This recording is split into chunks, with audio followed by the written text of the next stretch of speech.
full send on the sim doesn't translate instantaneously to on track, but when I changed my mindset up to just get some progression on the day, that's where it became a ton of fun.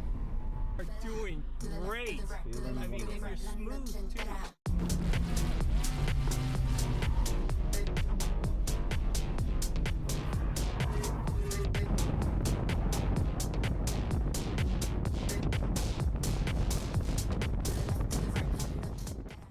So this was one of the highlights for me of the entire day, was the autocross segment put on by the SCCA. And this was the point at which I first experienced something in real life that felt familiar, that felt like it did on the sim. And that was under hard braking, how the rear of the car got lighter, how there was an additional rotation from the rear as the front tires dug in. And it wasn't something that scared me. Having experienced that in the sim, it was familiar. And it was actually something that ended up being commented on by the endpoint instructor. Done this before. A bit of sim. A bit in the sim. You're driving like you've done it before. Thank because you. your lines are very good.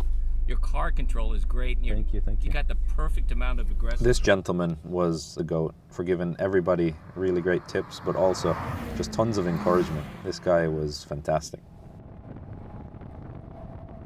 So I would say this is where the sim helped as well. On-track experience in sim did translate to what I was doing on the day, at least from the standpoint of knowing the line, having more confidence about what was upcoming, and freeing up some of that mental load to concentrate on the lead-follow session. And I think it would be even bigger when the instructor is in the car, which is what I'm going to do for some upcoming events. It would just reduce the mental load substantially, where you're able to pick up on what the instructor is telling you in that limited time that you have with them. I see that as a catalyst to improve even more so, to get that progress on the day, coming out feeling like it really was worth the effort. Recording these track sessions has been super valuable.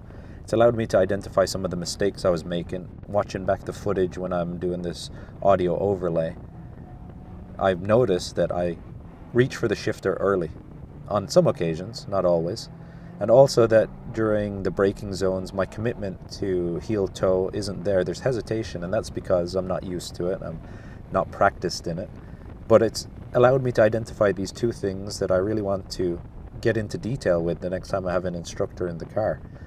If I didn't review this footage, I probably wouldn't have even known I was making those mistakes. And I think it's going to allow me to get more out of the next session, where I can have a couple of questions, or I can look out for specific areas of my own driving that need attention. Two noticeable things translated from sim to track in this event for me.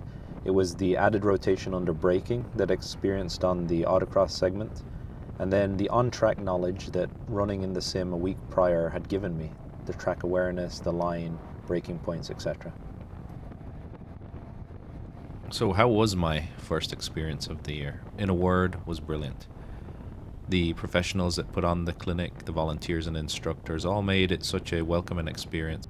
Being a little bit of an older student than their typical demographic, they were able to tailor their experiences into coaching me and trying to get me to where I wanted to be by the end of the day. Really would advise it to anybody, and I already have to some of my own circle. So I had a brilliant day, and it was the best way to start out the year, in my opinion. You may have seen the first episode on this channel where I mentioned almost saying no to building the sim that took me into this year of driving. It's a reminder that it's oftentimes hard to say yes, but it's worthwhile. So I hope you'll join in the next episode, where I take on my first ever timed autocross with the SCCA at Crow's Landing. I don't know what to expect at the present time, but I do know that this car clinic helped ease some of the nerves and set me up well for that day. Hope you'll join, watch the episode, and I'll see you there. That was awesome.